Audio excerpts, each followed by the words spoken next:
Good morning to all. Myself, Dr. R. Lakshmi Narayanan.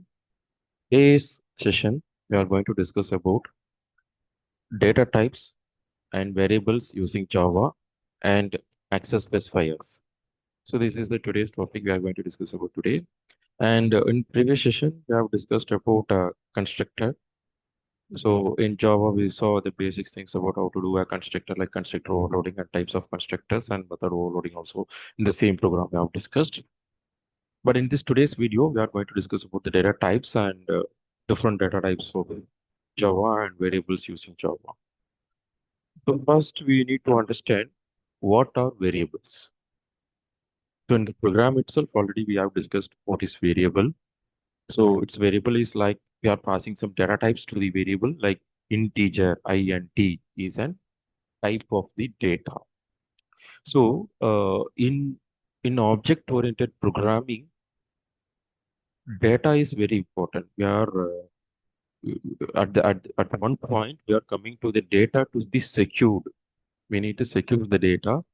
So in that concern, we are doing a program to the values. So the values is a data. So for example, if I'm using like this, if I'm using like this, and a moment, wait just a minute.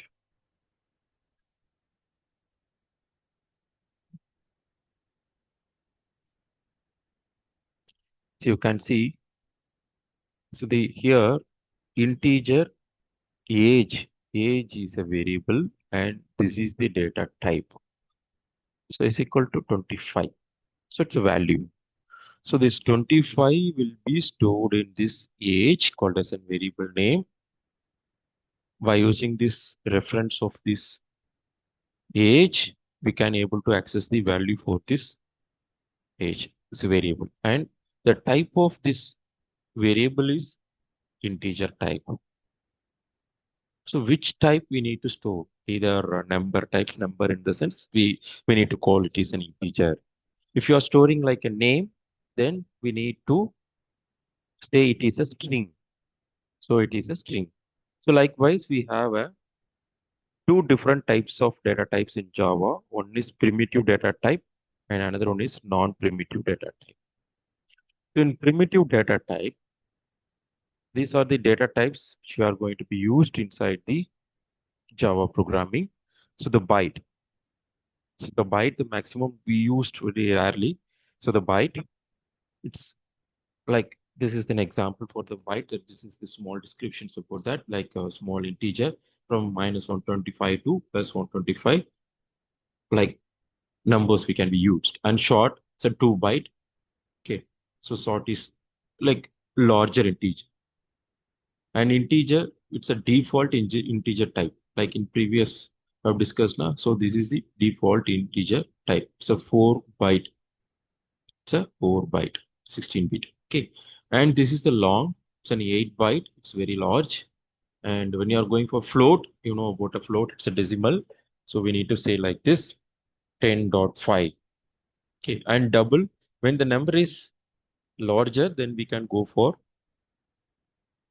double data type, and character and string and boolean. By string, we can say it's a non-primitive data type, and boolean it's a true or false. And these are the things which we used in a primitive data types. In non-primitive, see string, array, classes, and objects. These are the examples for the non-primitive data types. So when we discussed about this primitive and non-primitive data type, uh, like like string, for example, I told you city, the string, the variable called as in a city equal to some value will be stored in that city.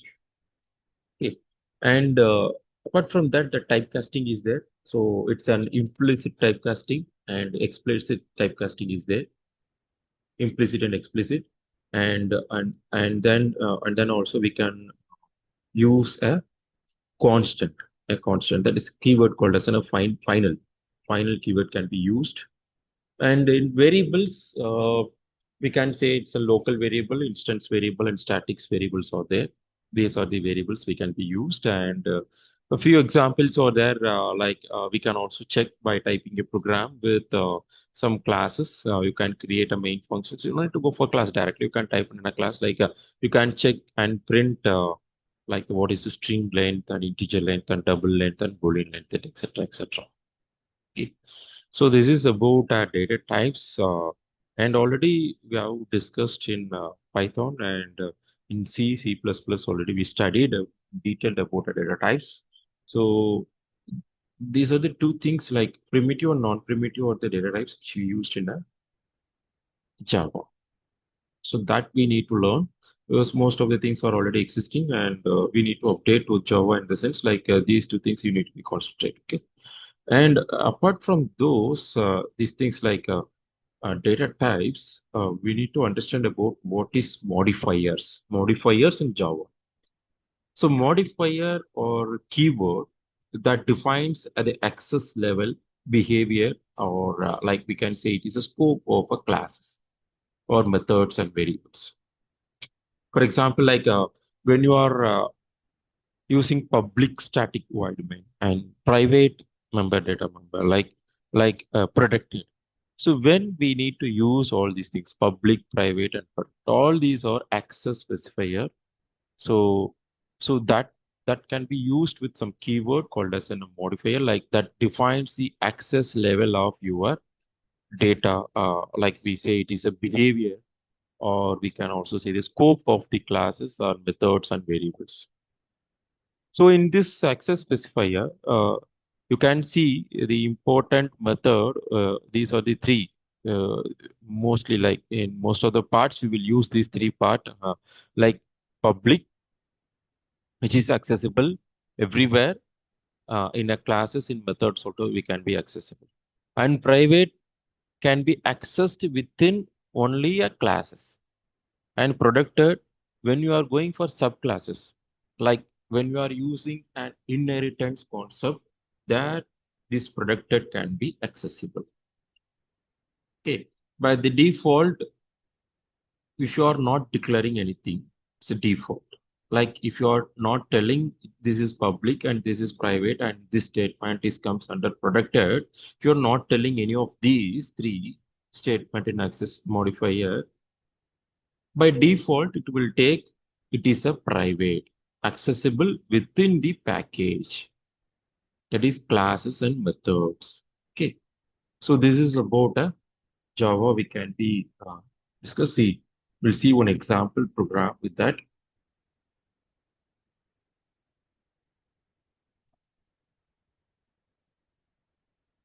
See, this is one example program for this access specifier access as well as modifiers. So apart from that, I need to just say about access modifier is like apart from that public stat like public void and main, it is like a controlled visibility of the class methods and variables, and non-access modifiers also there. So non-access modifiers are like we can say static, final, abstract, synchronized, transient, and like we can say it's a volatile. So the most part we will use a static keyword, final keyword. That's all belongs to the classes and abstract. So we'll see the detailed program about abstract, and we'll see one separate session for final and how the statics can be used inside that one. Okay. And apart from that, operator. So when you are talking about a modifier, we need to talk about the operators in Java. You know, the same, whatever we saw in C++, and Python, the operators can be used the same things in a Java, like you know arithmetic operator, the plus, minus, and multiplication, division, and modules. And relational operators are equal to, not equal to, greater than, less than, and greater than or equal to. And logical operators are there, and not, and assignment operators like assignment a equal to, like integer a equal to 5. It's an assigning. Yeah, the value 10 or value 5 will be assigned to that a by using the operator called as an equal to. That is called as an assignment operator. And plus equal to, add and assign, subtract and assign, minus equal to, multiply and assign a multiplied equal to 2. So this is the example. Okay, these are all things, small things we used inside the program, and after that, unary operator are there and bitwise. So these are the operators which we are using inside the Java programs. So this is a small example program for that. See, this is the class modifier, and inside the class we used two private data which we cannot access outside the class directly. So this is the outside the class. We cannot access these two data directly. When I'm calling like this object dot a, we can't able to access. See, because it shows an error because it is in private. In the case if it is in a public, then you can able to access by using this object created for this modifier. The object created for this modifier is obj.